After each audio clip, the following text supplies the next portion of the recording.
3-4 महीने बाद एक और ऐप आया इंडियन मार्केट में। उन्होंने इन्फ्लुएंसर्स को ना जैसे पे रोल पे लेना स्टार्ट करा और उन्होंने हमारा उनसे कॉन्ट्रैक्ट हुआ। आई थिंक पहले 6 महीने के लिए हुआ था, कोई 9 लाख के आसपास का। तो हमें हर महीने करीब वो कितने 1.5 लाख रुपए देते थे। तो वो हमारा पहला अच्छी वाली अर्निंग थी। गाड़ी में लखन ने फाट कर दिया। क्या झूठ बोल दिया यार लड़कियां, सच्ची बता रहा हूँ।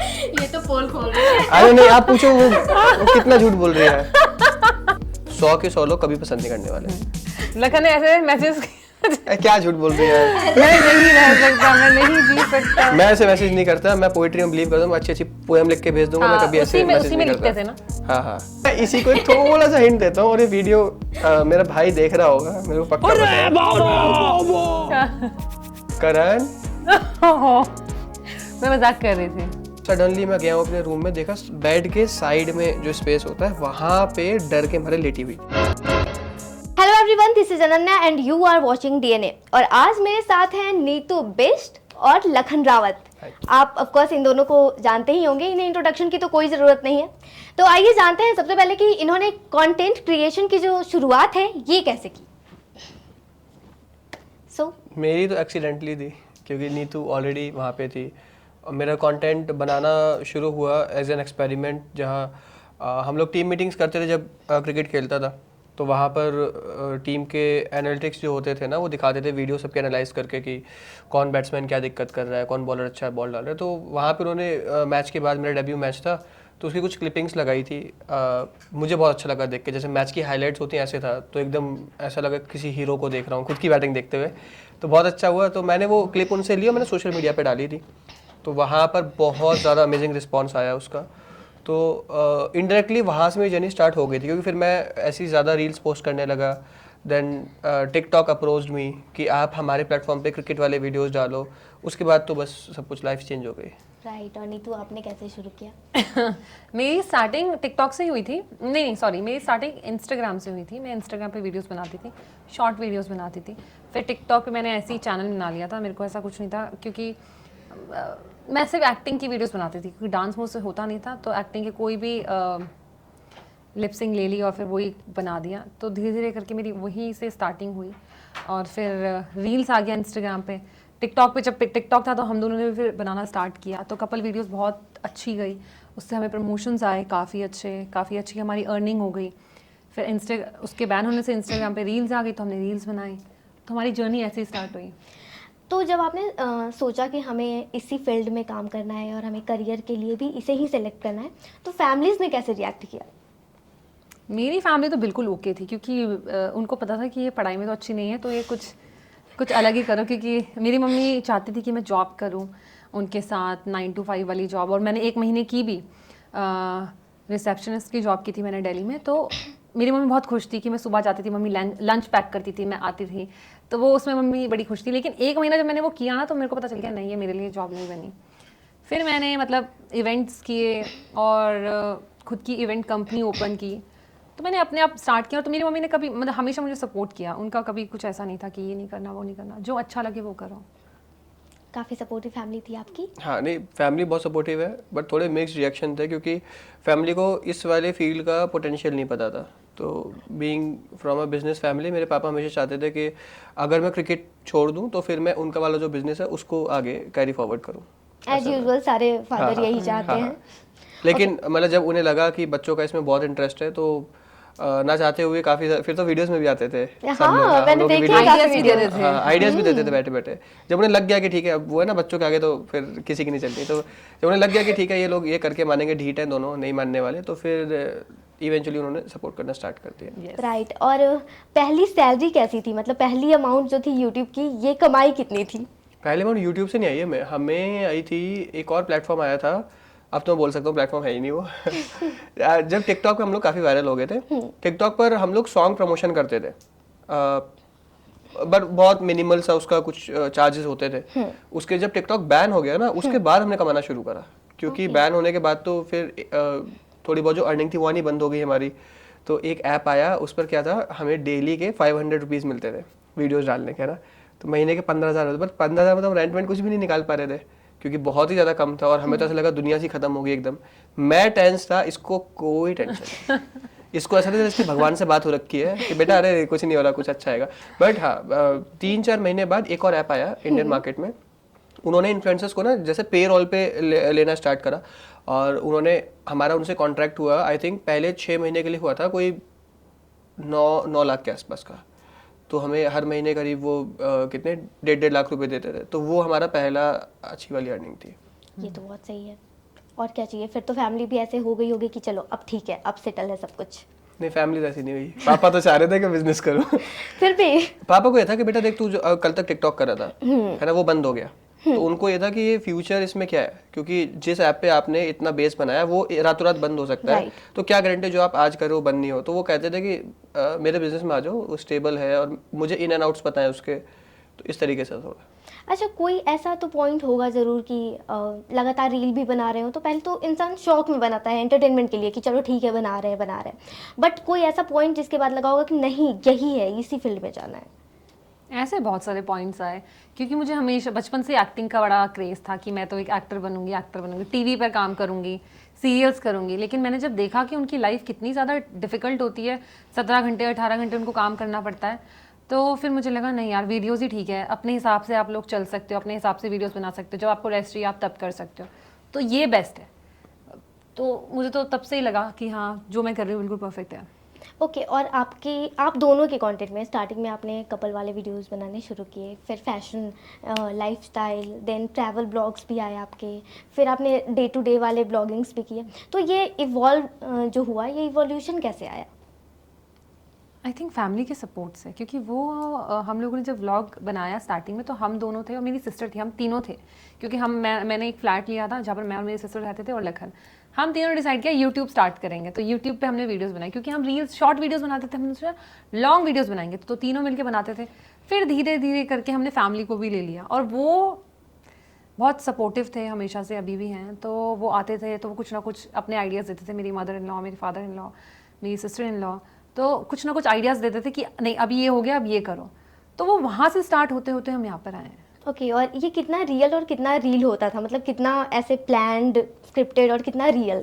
स्क्रिप्टेड वो होता था जब हम कुछ चैलेंजेस करते थे, और वो भी स्क्रिप्टेड नहीं कि हमें ये हमें पता होता था हमें ये करना है, जैसे वो पेप्सी वाला किया या कुछ ऐसे चैलेंजेस, मतलब आइडियाज होते थे। हाँ, आइडियाज होते थे। बट जो डे टू डे व्लॉग्स हैं उसको आप कभी स्क्रिप्टेड नहीं कर सकते, और करोगे तो लोगों को पता चल जाता है, लोग देखना बंद कर देंगे।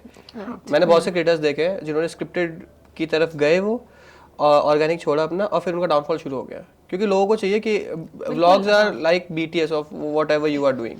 अभी रिसेंटली भी हमने देखा कि एक जो इन्फ्लुएंसर है उनके फॉलोअर्स कम होने की वजह से उन्होंने सुसाइड कर लिया।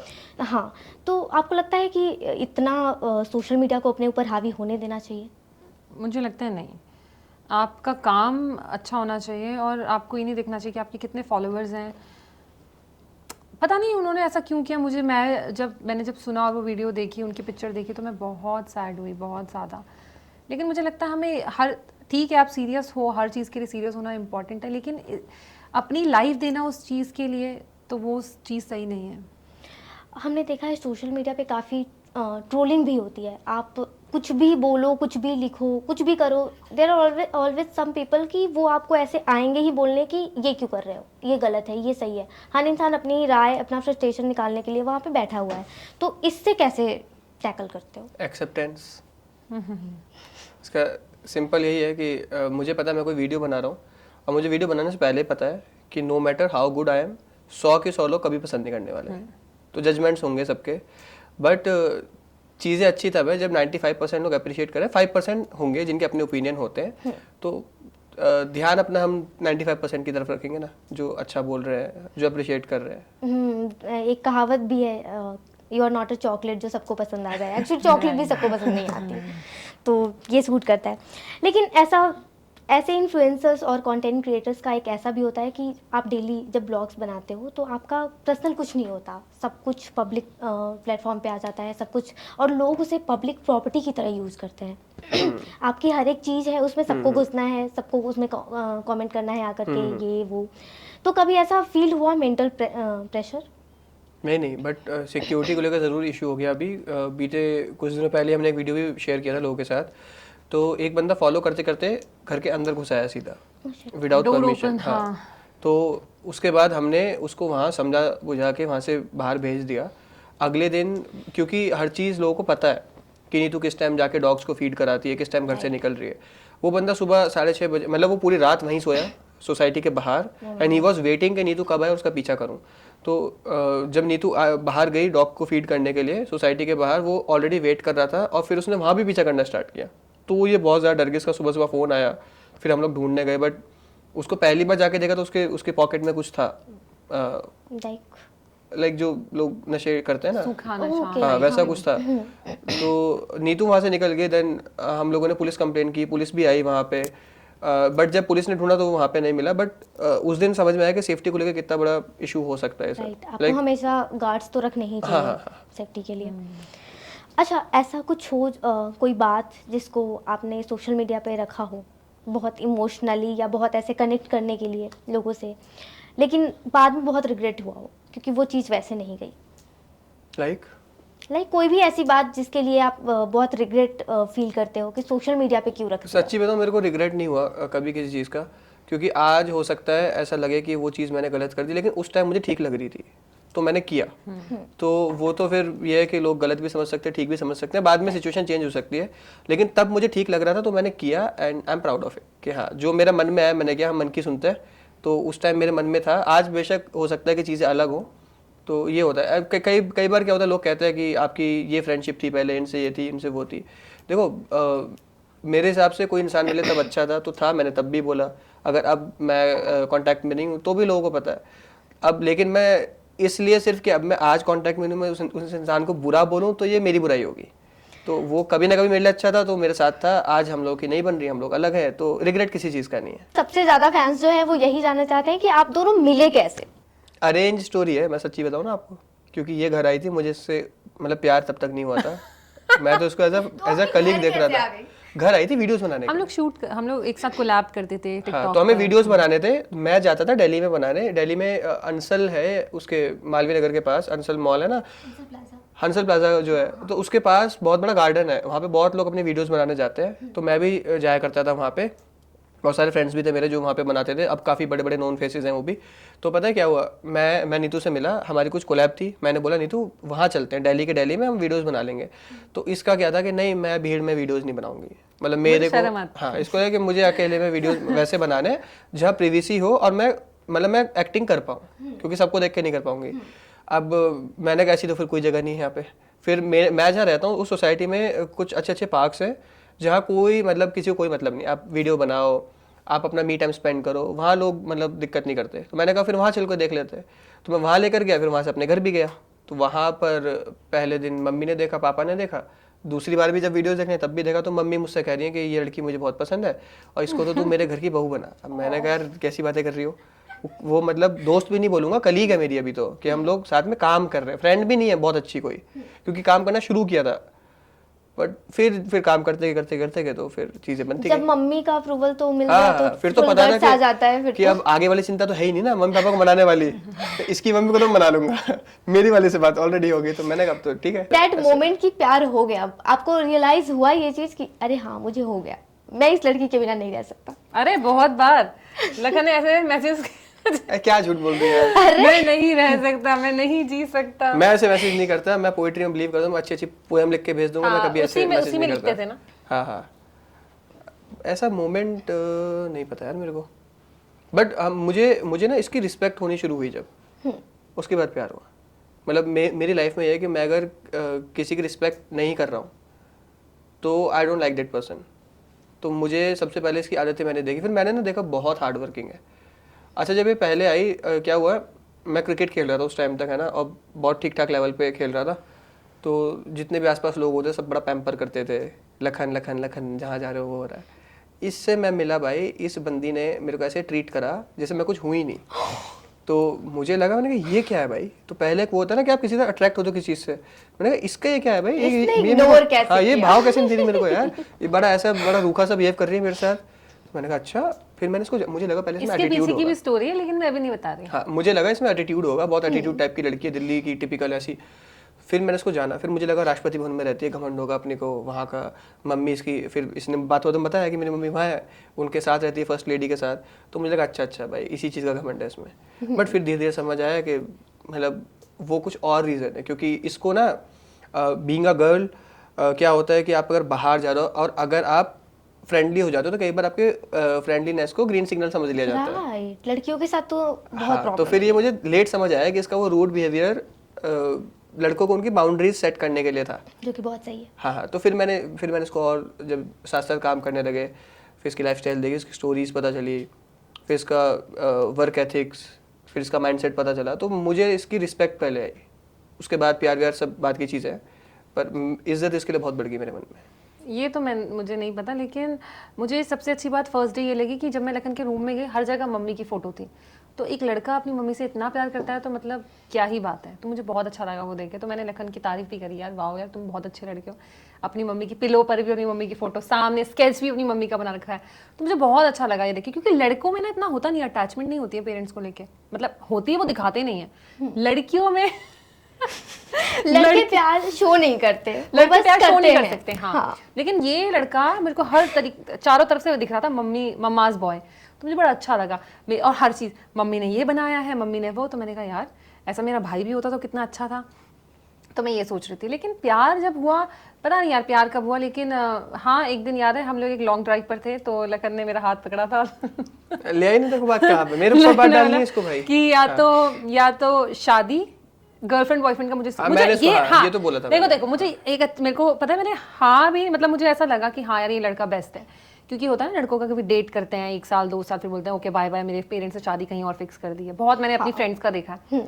लखन का था मुझे डेट नहीं करना, मुझे सीधा शादी करनी है, मुझे तुझे गर्लफ्रेंड नहीं बनाना, मेरा वाइफ बनाना है। तो मैंने कहा ओ माय गॉड, ऐसा तो मुझे अभी तक किसी ने नहीं बोला। ऐसे लड़के बहुत कम होते हैं जो सीधा आके बोले कि नहीं मुझे वाइफ बनाना है तुझे। तो लखन तो मुंबई जा रहे थे उस टाइम, और वो मैं 20 दिन के लिए चला गया था। फिर मैंने कहा अब पता नहीं क्या होगा, अच्छा हिम्मत नहीं आती ना, फिर रिजेक्शन होगा तो क्या झेलो। तो मैं अपना सीधा फ्लाइट टिकट करा रखे थे, जाने से पहले इसके पास आया, इसको बात बोली, गया, फोन स्विच ऑफ, मैंने अब जो होगा जाके देखेंगे। फिर मैं टेंशन, मैंने क्या कुछ कर तो नहीं रही है, मैं 15-20 दिन बाद आया वहां से मुंबई से। फिर आपको रिप्लाई कैसे मिला?